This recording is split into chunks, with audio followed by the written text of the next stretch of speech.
Saudações geográficas! Aqui quem fala é Edson Maia e esta é mais uma aula de Geografia.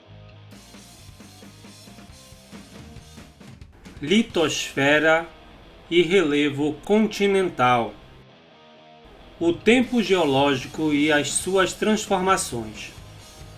Conforme o que é estudado sobre a origem do universo e dos planetas, temos informações que ocorreram fenômenos ao longo de milhões e bilhões de anos.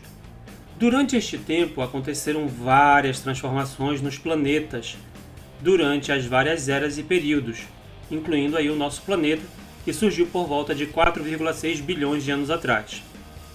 A geologia é a ciência que estuda a origem, história, vida e estrutura da Terra.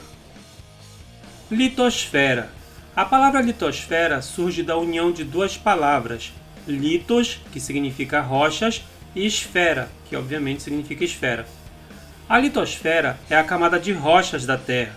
Ela é composta por minerais e rochas que podem ser de três tipos: rochas ígneas, rochas sedimentares e rochas metamórficas.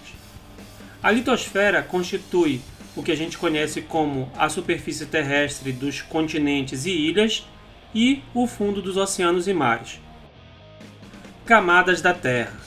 O planeta Terra, do ponto de vista físico, ele é dividido basicamente em três camadas: a crosta, que é a camada mais externa, onde está a litosfera, o manto, que é uma camada interna, e o núcleo, que é a camada mais interna do planeta Terra.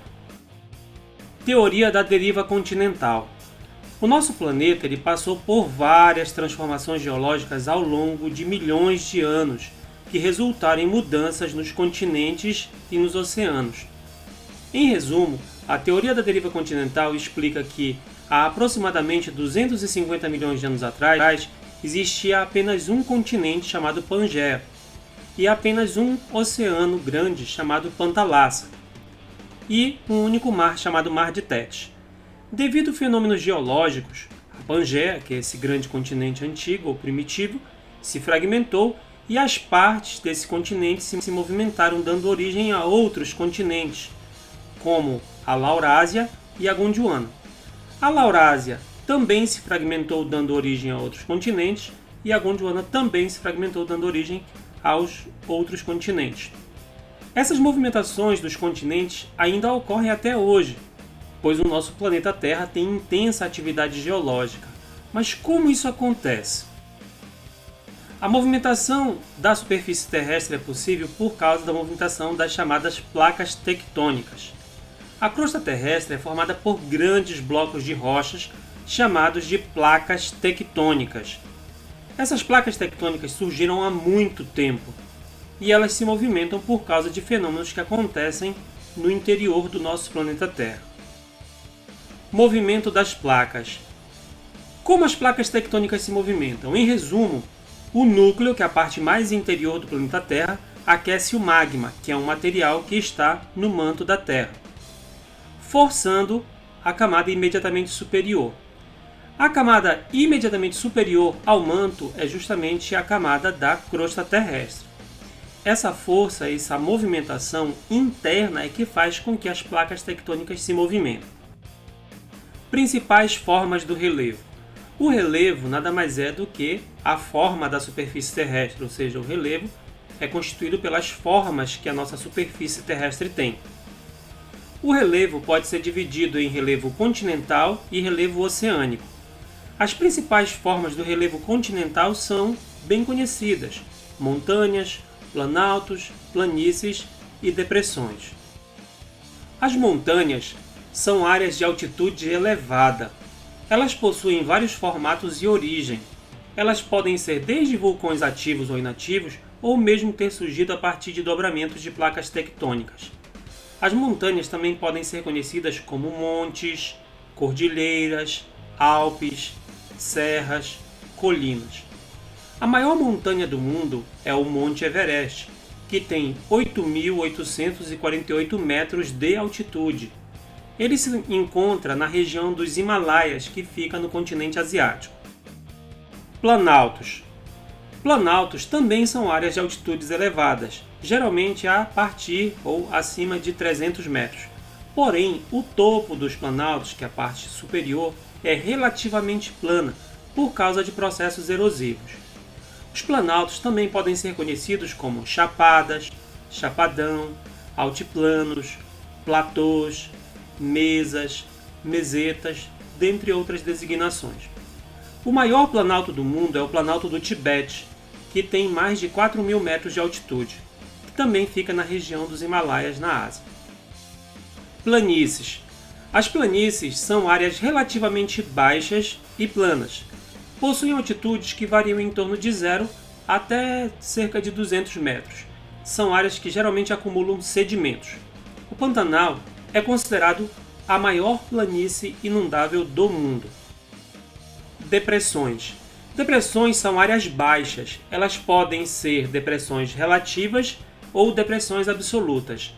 As depressões relativas são áreas mais baixas com relação às áreas que estão à sua volta.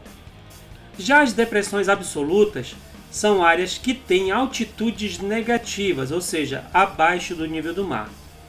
A maior depressão absoluta que existe no planeta Terra é o Mar Morto, que banha o país conhecido como Israel, a Cisjordânia e a Jordânia. O Mar Morto, na verdade, é um lago salgado, cujas margens estão abaixo de 400 metros com relação ao nível do mar, ou seja, altitude de menos 400 metros com relação ao nível do mar. As depressões também podem ser conhecidas pelos nomes vales e rifts. Agentes do modelado. As formas do relevo existem por causa de agentes internos e externos, que são fenômenos naturais, aliados com a ação humana modificando a paisagem.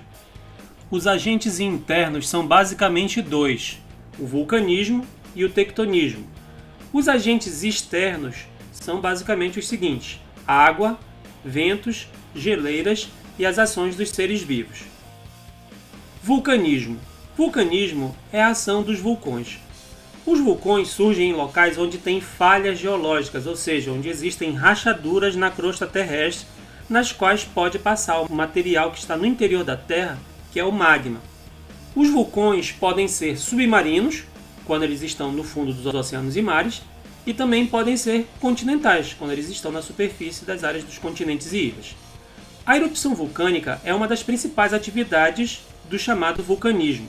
Através da erupção vulcânica, o magma sai do interior da Terra e chega até a superfície terrestre. Quando ele chega na superfície terrestre, ele passa a se chamar lava vulcânica. Esse magma, a partir do momento que ele esfria, ele pode se solidificar, ele se solidifica. E ao se tornar sólido, ele se transforma em uma rocha magmática. Tectonismo. Tectonismo nada mais é do que a ação das placas tectônicas, ou seja, a movimentação das placas tectônicas. As placas tectônicas possuem três tipos de movimentos possíveis: movimentos convergentes, divergentes e conservativos. A movimentação das placas tectônicas pode gerar os chamados sismos ou abalos sísmicos, que nada mais são do que tremores de terra. Quando o abalo sísmico tem origem no continente ou em uma ilha, a gente chama esse abalo sísmico de terremoto. Quando a origem desse sismo é no fundo do oceano, a gente chama de maremoto. No caso, os maremotos são os principais causadores de um fenômeno chamado tsunami, que significa ondas gigantes. Como medir os terremotos? O equipamento usado para medir a intensidade dos terremotos é chamado de sismógrafo.